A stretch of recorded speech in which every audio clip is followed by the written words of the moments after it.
कुंभकर्ण को जगाया गया, घुर्राटे दे दे कर सोया। इतना सोया कि जब रावण ने जान लिया कि जगेगा कैसे, रावण ने क्या किया, बड़े बड़े लाखों भैंसे कटवा दिए, भोजन बना और बड़े बड़े पात्र में वो भोजन बनवा करके कुंभकर्ण के नासिका के पास मुख के चारों तरफ रखा गया। और जब उसकी खुशबू कुंभकर्ण के नाक में घुसी तो 6 महीने का सोया दुष्ट उठकर खड़ा हो गया। रावण ने कहा, कुंभकर्ण, भाई कुंभकर्ण, देख तुम्हारा भाई तुम्हें पुकार रहा है। कुंभकर्ण ने आंखें खोली, देखा कहीं रावण दिखाई नहीं दे रहे, देखा इतने छोटे से सामने खड़े, हाथ की गदेली पे उठाया, बोले भैया बताओ किस कारण से याद किया। रावण ने कहा, 2 तपस्वी आए हैं जिनकी नारी का मैंने हरण कर लिया, जिस कारण से लंका से युद्ध छिड़ा, उसमें आधी सेना मारी गई और उसी में तुम्हारे बेटे कुंभ नकुंभ दोनों मारे गए। कुंभकर्ण को क्रोध आया, कह रहा है कि जगदम्बा को तुमने चुरा लिया, तुम्हारे पाप कटने लायक नहीं है, भाई के कारण अवश्य लड़ूंगा, भाई हो जिस कारण से लड़ूंगा, अर्थात नहीं लड़ता। महाराज कुंभकर्ण ने लाखों भैंसे खाए, खा पी करके गरज पड़ा रामादल में जाकर।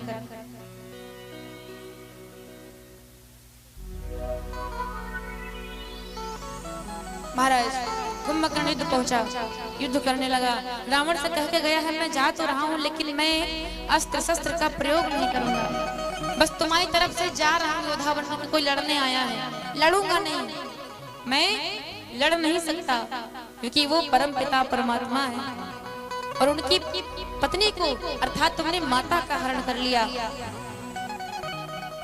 कुंभकर्ण ने कहा, भाई मैं तो जा रहा हूं और मुझे पता है मैं मर के आऊंगा, मैं जीवित नहीं आऊंगा, तुम्हें एक सलाह देता हूं, अगर अभी भी समय है, हो सके तो जगदम्बा को दे लौटाए,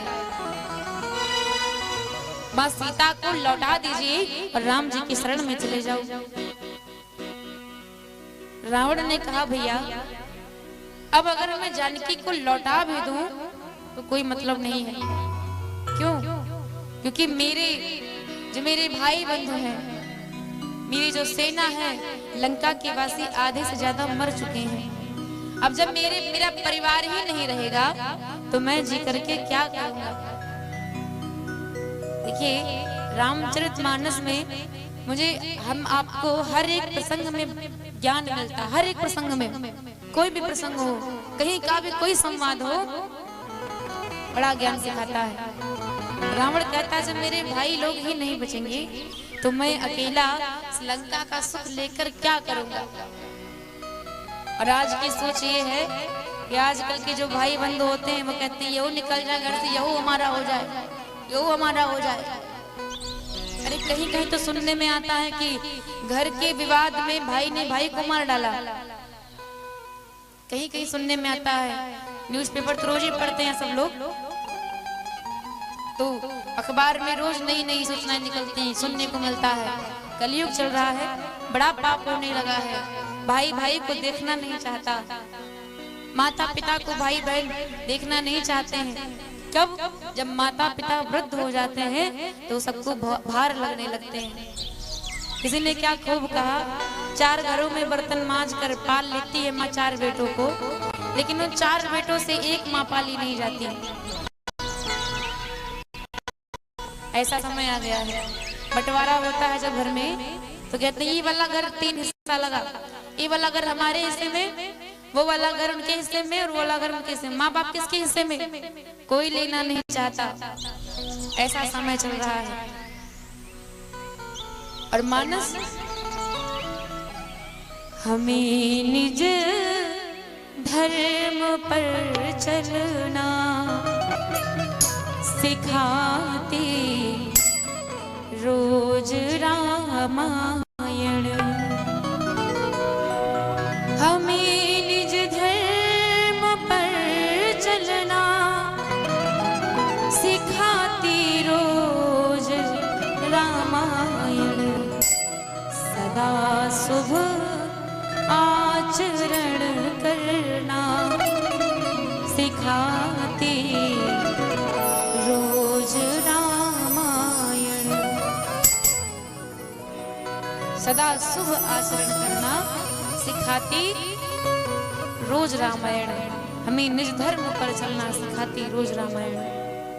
यहाँ पर रावण ने बड़ी सुंदर बात कही कि जब मेरे भाई बंद ही नहीं मेरे लंका में बचे हैं तो अब मैं जीकर अकेला क्या करूंगा।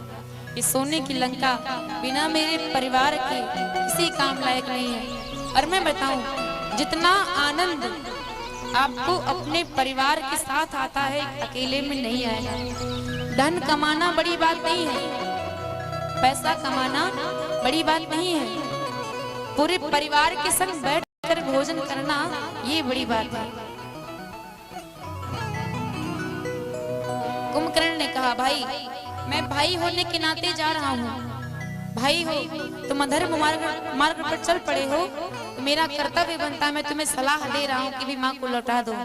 लेकिन अगर तुम नहीं लौटा रहे हो तो तुम भले ही गलत करो, मैं भाई के साथ खड़ा तो हूँ। ठीक जा रहा हूँ लेकिन अस्त्र नहीं उठाऊंगा। गए, खा पी कर गरजा बलधारी राम दल में टूटा जाए। वीर अकेला ही ललकारे महाराज। अकेला खड़ा होकर कुंभकर्ण रामा दल की सेना को ललकार दिया।